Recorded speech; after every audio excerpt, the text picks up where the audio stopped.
Take a moment to visualize yourself camping and seeing a grizzly bear face to face. Your body quickly responds with a fight or flight response. Envision the process of surging with adrenaline throughout your entire body with a rapid, intense heartbeat that echoes in the corners of your ears. Now, instead of a bear at a campground, it's a guardian at home. And that fight or flight becomes an everyday survival instinct. Many victims of child exploitation undergo this sensation. Child exploitation manifests in various forms, each severely impacting the rights, dignity, and future of children. Although the United States takes actions to help raise awareness, backs are often turned away from areas of poverty or quickly dismissed. Child exploitation is an ongoing crisis in the United States, with more than half of children undergoing different kinds of abuse. What are current forms of child exploitation that are affecting children's lives today in the U.S.? The current forms of exploitation that are affecting children's lives include child labor, trafficking, online exploitation, sexual exploitation, and domestic servitude. What forms of physical and mental health issues will those children go through or might have undergone? Children who have been exploited may suffer from injuries, malnutrition, chronic illnesses, anxiety, depression, PTSD, or untreated medical conditions, as well as severe emotional and physical trauma, including other mental health issues. The list goes on. This is an ongoing issue children face, but how can we address the issue of child exploitation and find solutions to safeguard the children? The digital world we live in is the most frequent form of online child exploitation, with predators posing as children or even following along family posts. Many children and parents are not fully aware of the danger and risk of online activities. International organizations, such as UNICEF and the International Labour Organization, work tirelessly to combat these issues, but challenges remain due to factors like poverty and inadequate legal enforcement. The conversation states, protecting children from exploitation means rethinking how we approach online behavior, encouraging open communication, promoting critical thinking, and staying informed about the latest online safety practices can help children from being exposed to the darker side of the internet. With some children having unsupervised and unrestricted internet access, a serious and dangerous threat exists within those digital walls. Although some websites have regulations in place to avoid allowing a minor through certain platforms, many find loopholes or fail to adequately comply with the regulations, leaving children vulnerable. Several key areas warrant vigilance, such as frequent messages from strangers or secrecy about online interactions, exposure to or sharing inappropriate content, grooming behavior by individuals seeking to build close relationships with children, and excessive screen time, which can all signal potential issues. Child labor is the exploitation of children through any form of work. These environments often expose children to physical dangers, long working hours, and inadequate rest, which severely impedes their health and development. Although there are laws in place to protect children from child labor, not all work is considered under the child labor laws. For example, child artists, family duties, and supervised training, many of which we most likely unknowingly supported, for instance, family vloggers, and the portrayal of children in reality TV. Although might have seemed innocent at first glance, it could become disturbing the further someone looks into it. In 2023, FY concluded 955 investigations that found child labor violations, a 14% increase from the previous year. Nearly 5,800 children employed in violation of law, an 88% increase since 2019. FY 2023 child labor enforcement data.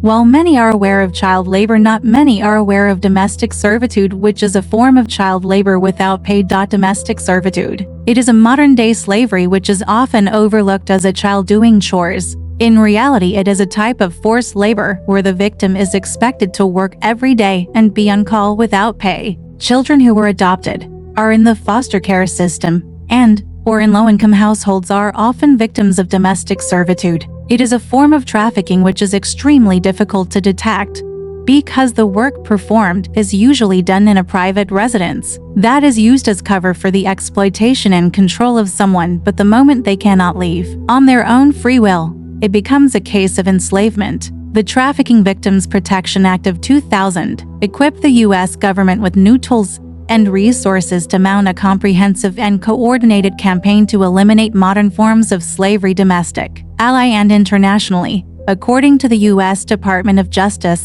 mental health issues that children who have experienced exploitation may face include chronic anxiety, PTSD, and depression. A research review done by Physiological Today of over 4 million people found that those who experience child sexual assault are between 2 and 3 times more likely to experience the following listed above, including eating disorders and bipolar depression disorder. Chronic anxiety could lead to the inability of controlling one's emotions, which could lead to emotional dysregulation. Depression could make simple everyday tasks difficult, which can interfere with engaging in routine activities. Something that may seem so simple could possibly trigger a traumatic memory, resulting in post-traumatic stress disorder. Untreated mental health issues could lead to self-destructive behaviors, self-harm, substance abuse, and suicidal ideation. Not only are their mental scars embedded, but some children have also faced physical injuries as a result from abuse or even neglect that could cause disability or long-lasting pain. When a child grows up in a constant state of fear and extreme stress, the stress response and immune system may not develop normally. There is a possibility of traumatized children to suffer from body dysregulation, meaning they could over or under respond to stimulants. For instance, they may be sensitive to sound, smells, or textures, or they might suffer from emotional, physical anesthesia, which can lead to the possibility of unaware pain. Exploited children may struggle with low self-esteem, self-worth, trust issues, and behavioral problems, such as aggression or self-harm, requiring therapeutic interventions and consistent support to rebuild their sense of identity and develop healthier coping mechanisms. Those who are often left untreated may experience negative behavioral changes. How many children have received the necessary care? 3.096 million children will receive the necessary care after such a traumatic experience. National Child Maltreatment Statistics. Although the number of children who receive the necessary care may fluctuate within the database, some cases might have not been reported or have been neglected due to certain living conditions and inadequate health care. Immediate and ongoing medical, psychological, and trauma-informed counseling is essential. Prolonged exploitation can also cause developmental delays, necessitating proper nutrition, medical care, and physical activity opportunities. Dr. Nadine Burke-Harris emphasized in her TED Talk, the impact of childhood trauma can affect health across a lifetime. Children who have been exploited often experience safety concerns from being exposed to unsafe environments. Safest step in the U.S. to address child abuse is by contacting professionals, such as social workers, child protection agencies, or law enforcement, to ensure the child's safety and well-being. Key indicators of child exploitation include unexplained injuries or malnutrition and behavioral changes. Children's advocacy centers have served more than 380,000 children of abuse by providing advocacy and support for children and their families. The long-term effects on education from a child who has undergone such trauma may result in issues adapting in academic and professional settings. A child who undergoes abuse may have trouble staying engaged in school, concentrating, and maintaining motivation as a trauma response. Another issue that may affect their education would be attendance. It is commonly known some children who undergo abuse at home may exhibit poor attendance patterns due to emotional or physical health problems. The disruption in their education can reduce their future opportunities, resulting in living a life of poverty and a moment of vulnerability to endure such abuse again. In the article, Violence Against Children posted by the World Health Organization stated that children exposed to violence and other adversities are more likely to drop out of school, have difficulty finding and keeping a job, and are at heightened risk for later victimization and/or perpetration. The long-term effects of abuse can hold back a child's developmental growth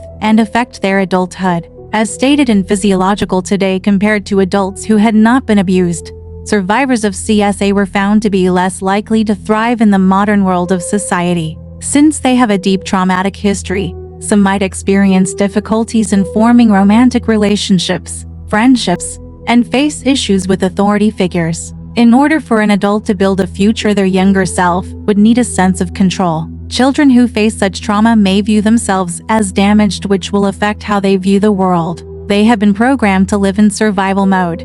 So when things go well, they're triggered to self-sabotage. Studies have shown traumatic childhood experiences are linked to increased medical conditions and medical attention. To fight against this grave problem and create a safer world for the children, it is essential to use our voices to advocate for change and take swift actions. Educating on awareness of children's rights requires a collective effort from individuals, communities, organizations, and governments. Raising awareness, implementing preventive measures, and providing comprehensive support, we can create a safer, more equitable world for every child. Our voices and actions are crucial in safeguarding the well-being and dignity of children, ensuring that they can enjoy a secure and fulfilling childhood.